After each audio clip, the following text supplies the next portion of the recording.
na imbangal daw kaniti amin.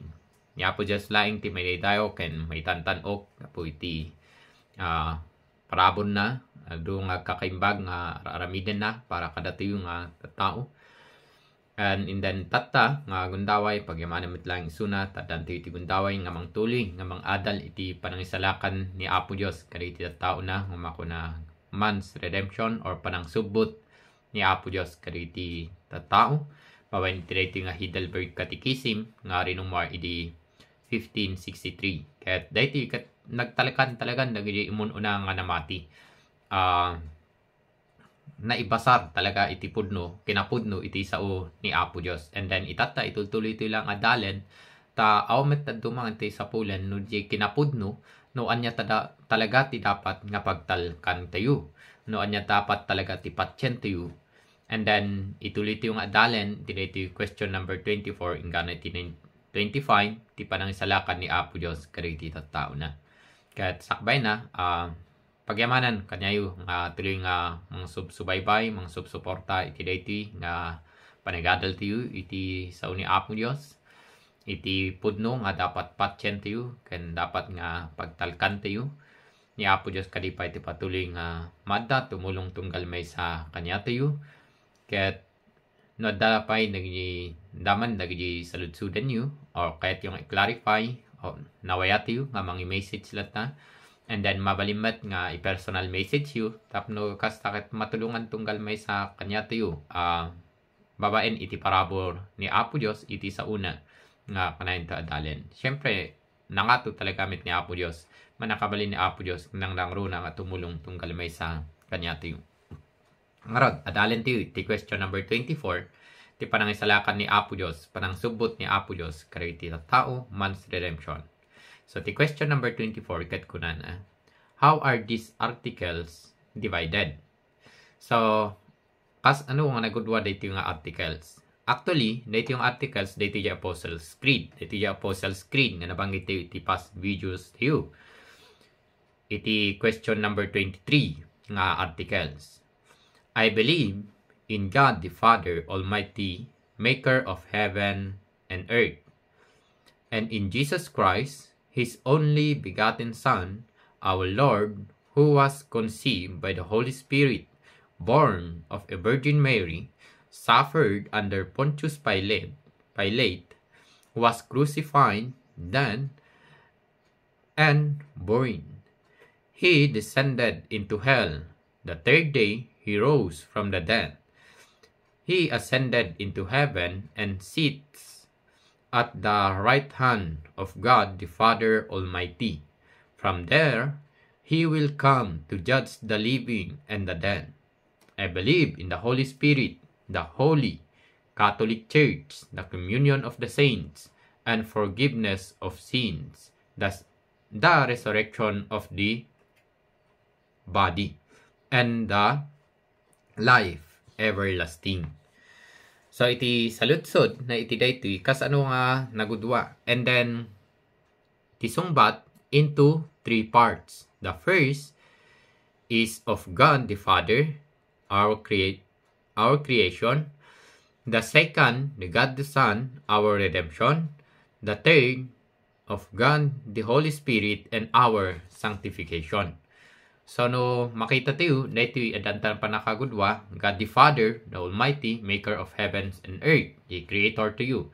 And then, iti second, about an kani Jesus Christ, nga isuna ti kakaisuna, bubugtong anak ni Apo Dios, na anak, babayin iti Holy Spirit, na isikog, babayin iti Holy Spirit, and then na anak, babayin iti Virgin, ani Mary. Pinarigat man ni Pontius Pilate nung payong basol na, naparigat, natay, di Cruz Calvario, na itanem, iti may katlong aldaw, napanpay iti descended into hell, nimpirno nga nagkasaba, iti may katlong aldaw, ket nagungar, isuna, ket nagsubli iti langit, ascended into heaven, and sits on the right hand of God the Father Almighty. So, dahil tatanga si tutugaw, ti makanawan ti Diyos. From there, He will come to judge the living and the dead. No, ididamo imay ni Hesus Kristo inayanak tapno mayangkaro iti basul iti sumaruno nga yaay na tapno ikasakit mang judge Kadi amin si bibiyag uray pay dagiti natay. And then iti may katlong part na iti daytoy ket discussen na about iti Holy Spirit, ti aramidan ti Holy Spirit. I believe in the Holy Spirit, the Holy, nga isu na ket nalinteg. Iti Catholic Church, amin nga namati, nga pagtaingan ti Holy Spirit, ti panagmaymaysa, dagiti namati. Gapo iti Holy Spirit metlaeng, panakapakawan ti basol, nga i-assure ti Holy Spirit kanya tayo, and panagungar iti bagi, nga isigurado na kan iti biyag nga agnanayon. Amin da kita kat itrabaho ti Holy Spirit. Awang kanya tayo kung nato yung nga tayo mga trabaho. And then, makita tayo, ti talo nga persona ni Apo Diyos kat na ipakita. And then, dahito yung panaka gudwa na. So, imako na into 3 parts. First, in God the Father and our Creator, our creation. The second, of God the Son and our redemption. The third, of God the Holy Spirit and our sanctification. Iti 1 Peter chapter 1 verse 2. Kaya medyo isum up na nga kunana. According to the foreknowledge of God the Father, through the sanctifying work of the Holy Spirit, to the obedient and to be sprinkled with the blood of Jesus Christ, may grace and peace be multiplied to you. No, kitan tayo, napili kayo, akas may nurut iti panggep ti Diyos Ama. Ken, napasanto kayo, babaen iti espiritu na. So, panggep, tinamarswa, ti Diyos Ama, Ama ko na, creator to you, ti parang parswa na, creation. Ken, napasanto tayo, babaen iti espiritu na, ti Holy Spirit. Ken, agtulnog kayo, ken ni Hesus Kristo, nga isuti ko natiyo mga salakan niya tayo ng karot basol tayo di Cruz Calvario isuti apo dagiti namati ket madalusan kay itidara na nga po itidara na po tayo sa Kristo sapay ko matamadan kay itinananay aparabor kental na no kitan tayo kas ano nga maawanan tayo pailaing iti parabor kental na no ti Diyos Ama Diyos Anak kan ti Diyos Espiritu Santo ag trabaho para kada niya tayo amin tayo kat ibaga tayo nga amen. Kasi amo tayo, maawatan tayo, nga ipaay talaga ni Apo Diyos ti kompleto parabor kental na, ket awan pagkurangan na. So nagudwa iti daytoy, iti talo nga panakagudwa na. Ket iti sumarsarunupay nga questions, dagiti maadal, maulit actually may discuss and may detailed pa, babayin iti nga Heidelberg Catechism, kakaro dagiti verses, kasi rumuarn. Question number 25. Since there is but one divine being, why do you speak of 3 persons, Father, Son, and Holy Spirit? Since, ti saludsud, since, gaputa adda ti maysa, one divine being, maysa a Diyos, apay nga ibaga tayo, iti talo a persona, Father, Son, and Holy Spirit. Apay nga madito nga ibaga nga may salaeng, Apo Diyos, laengen, tapno maysa iti dayta. Apay nga maibaga tayo pa iti Diyos Ama, Diyos Anak, and Diyos Espiritu Santo. So iti sungbat, gapo because God has so revealed Himself in His Word. Iti sa una, that these 3 distinct persons are the one true and eternal God. So, gaputa ni Apo Diyos, apay ang pasyente yung kasjay. Uray no may sa Diyos, ngem adaan talo a persona, Diyos Ama, kan Diyos Anak, kan Diyos Espiritu Santo. Gaputa ni Apo Diyos mismo, isuna ti nang ipakaam mo, nang ipakita iti kinasiasino na, babaen iti sa una ipakaam mo na ti kinasiasino na, ket daytoy nga talo nga persona, ket nagpaparehas ma-identify da amin, nga may sa penpudno agnanayon a Diyos. Pansino ya? May sa pudno kan agnanayon a Diyos. Deuteronomy chapter 6 verse 4. Listen, Israel, the Lord our God, the Lord is one. Na ito yung kat na isuro ni Moses adipen ni Apo Diyos. May baga na, tatao ti Israel, laglagipen nyo. Laglagipen nyo daytoy. Ti Apo a Diyos yu, ket isulaing ti Apo. Isulaing ti Diyos. awanin ti daduma. Ket maawatan dagitoy nga Jewish or Hudyo nga may salaing talaga ti Dios, awanin ti sabali. Kas iti amuda, adu ti Dios, kas iti Egypt nga adu ti dayawen da, ngam ipakaam mo ni Apo Dios nga may salaing isuna. The Lord is one. Ngam iti Genesis chapter 1 verse 26, no pansinin tiyo, God said, "Let us make man in our image, according to our likeness." Kat na mapansin tayo iti dayto, iti plural nga term, let us, our, they will be rule the fish of the sea, the birds of the sky, the livestock, the whole earth, and the creatures that crawl on the earth. Kalpasan na kinun ti Diyos, ita aramiden tayo ti tao. May umasping danto kada tayo, ket kalanglangatay tu ida. So, nung makita tayo iti dayto, ni Apo Diyos nang pakaamo Ni Apo Diyos mismo nga jigsasao, nga mangibaga, let us. Ket ti pangibagaan na dayto, ket kanya na mitlaing. Saan mit nga namarswa creator, dagiti anghel, tapno isuda kit di, no di ket ni Apo Diyos mitlaing. So, no kitan tayo, let us. Ni Apo Diyos mismo nang baga Then God said, ni Apo Diyos nang baga iti dayto, ket inyam amo na ti sarili na in a plural nga makuna. Saan nga singular? Madi na imbaga nga aramidek. No di ket aramiden na. Ni Apo Diyos mismo, let us make, di us kanya na, ket specifying, ti Diyos Ama, ti Diyos Anak, ken ti Diyos Espiritu Santo nga nagtrabaho. Siyempre, medyo narigat nga kung natumit nga maawatan tiyo. Dita nga banda.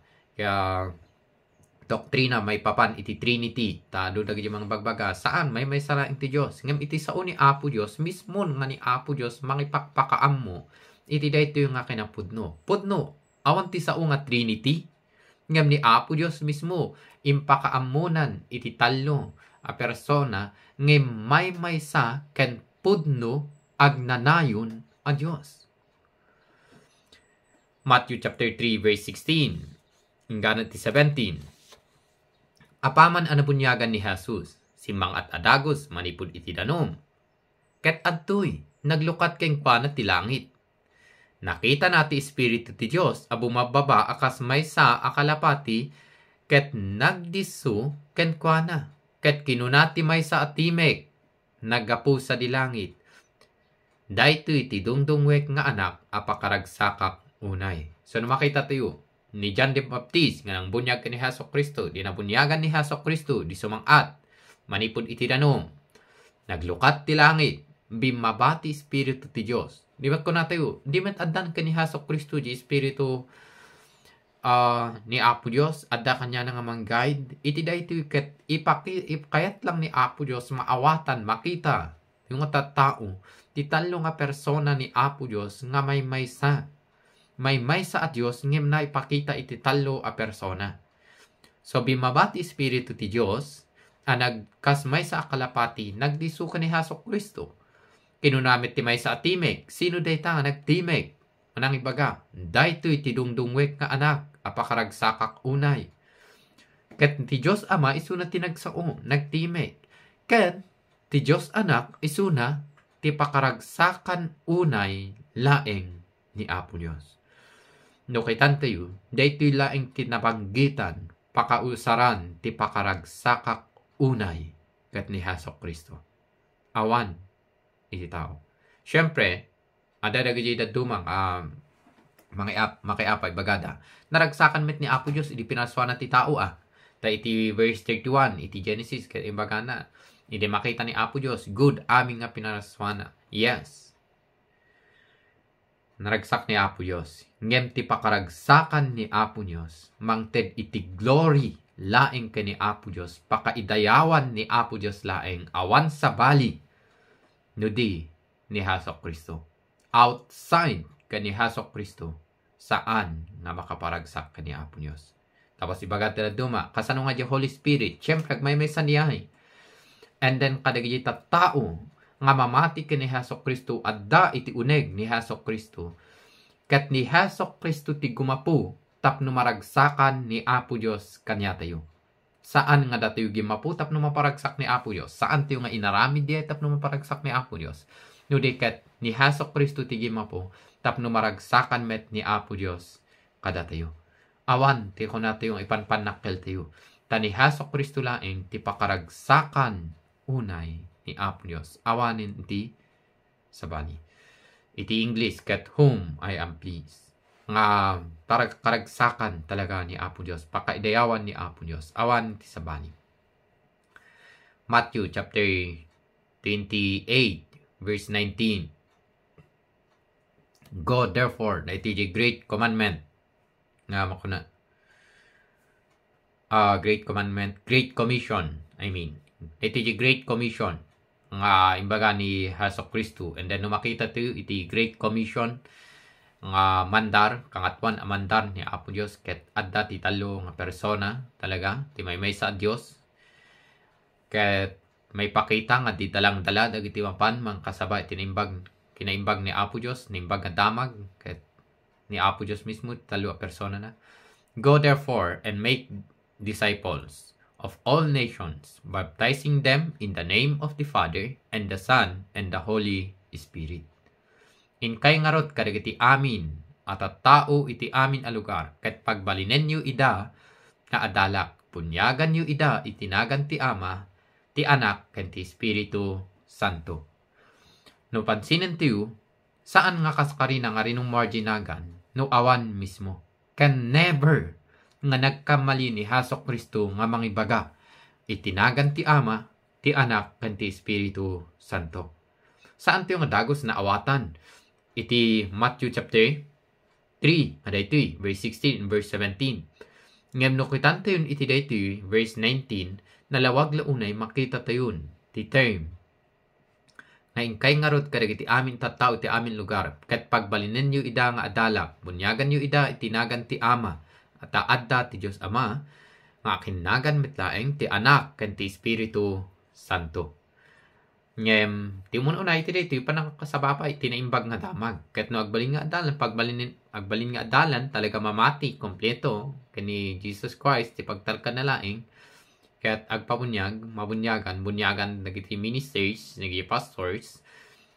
Ket mausar daytoy tinagan ti Ama, ti Anak, ken ti Espiritu Santo. Iti Acts chapter 2 nabanggit about laeng kani Jesus Christ ti Anak laeng ngem iti dayta nga Jewish community maawatan da nga idi na ibaga dayta ket ni Peter mismo team emphasize na iti dayta nga imbaga ket tinagan ti Ama, ti Anak, ken ti Espiritu Santo. Tapno isuda nga Hudyo nagtalek talaga kani Apo Dios iti amin na. May sapay nga verse nga mangisuro iti kinapudno iti Trinity nga verse. 2 Corinthians 13 verse 14. The grace of the Lord Jesus Christ and the love of God and the communion of the Holy Ghost be with you all. Amen. Ti parabon ni Apo Hesus Kristo ken ti ayat ti Dios ken ti panakikatkadwa ti Espiritu Santo adda kumakada kayo. Amen. Iti dayto nga verse ket King James nga version, nagyada do mga versions yu baka awan ti verse 14 tadi verse 12 and then verse 11 naglaok and then nagpatinggada iti verse 13. Iti dayto verse 14. Kuna na. The grace of our Lord Jesus Christ parabor ti apute nga Hesus Kristo, ti ayat ti Dios kan ti panakikadkadwa ti Espiritu Santo. Nausar dayto nga kuna ti panang benediction or benediction, blessings. Kanayon nga iti conclusion ni Apostle Paul iti aming nga books na. Ket ti maadda ko ti parabor makita tunggal may sa ti parabor talaga nga gapo kani Apo Dios. Ngani Hesus Kristo, ti Dios Ama, ken ti Espiritu Santo. Ket day talaeng ti kunatiyo nagpaiduma nga ragsak kinamayat talaga ni Apo Dios nga kunatiyo dapat maadda kanya tiyo amin nga namati nakamamo kani Apo Dios. Agtalek ti laeng iti parabor ni Hesus Kristo ti Dios kan ti panagkadkadwa ti Espiritu Santo. So iti saludson. Since there is but one divine being, why do you speak of three persons? Father, Son, and the Holy Spirit. Gapuna, ni Apo Diyos mismo, kat impakaam muna ti sarili na, kinasasino na, iti sa una, nga dagitoy nga distinct, tunggal maysa, iti nga persona, ti Ama, Anak, and Espiritu Santo, kat pudno, maysa, pudno, kan agnanayon a Diyos. Saan timit nga ko na nga mabitin or one-third saan? No, di kat maysa, andan tunggal maysa, nga distinct na tunggal maysa, ngem, pudno nga ti maysa, kat agnanayon a Diyos, ngem andan ti talo a persona. Narikat or medyo narikot dito nga kung natin yung topic about dito ngem dito iti pinati negatimun una anamati kat no oras nga saan tayo nga patyen dito nga Trinity sumabali actually iti patyen tayo saanen nga inline iti sao ni Apo Diyos no i-deny tayo ti talo a persona iti may sa a Diyos. So may sa Diyos nga dan talaga iti talo a persona na ti Diyos Ama, Diyos Anak, kan ti Diyos Espiritu Santo. Adadagi dito nga saan da talaga mamati iti daytoy ta awang kanu ti sao nga Trinity. Pudno awan ti sao nga Trinity. Ngem inyam amo ni Apo Diyos anti sarili na ti talo a persona. Kat adadagi dito mamit nga mangibaga nga da kayo Apo Diyos. No ibagatin di Apo Diyos at dadyain ti Ama, Anak, kan ti Espiritu Santo. Maredandans di ay. And then, saan met nga dapat nga kunatayo kada kayo or di plural form ti usar tayo ka ni Apo Diyos kasi mamati tayo nga may sa ni Apo Diyos. Kaya't no ibagati ti Apo Diyos, God, kaya't maawatan ti yun nga data ti Diyos Ama, Diyos Anak, kan Diyos Espiritu Santo. Karakaro iti panagdayaw no sino ba ti dapat nga dayawen? Ti God the Father ba or the Son or the Holy Spirit? Ti ibagati yun, ti dayawen ti yun ni Apo Diyos. God. Tano ibagati yun di God at that tan ti Father, the Son, and the Holy Spirit. Kat anday ta iti person ni Apo Diyos rumbeng talaga nga may dayaw ken maitantanok. Ngarot kaya panagdayaw tayo, mabalimat ibaga tayo, idaydayaw tayo ti Diyos Ama, idaydayaw tayo ti Diyos Anak, idaydayaw tayo ti Espiritu Santo. Ngim saan na nga kahit nga sawen, talo a Diyos ti dayawin tayo. Saan? Nudiket, agdaydayaw tayo iti maysa a Diyos. Maysa a Diyos, ngim adaan ti talo a persona na. Saan ket di nga talo a Diyos, anag may maysa. Saan?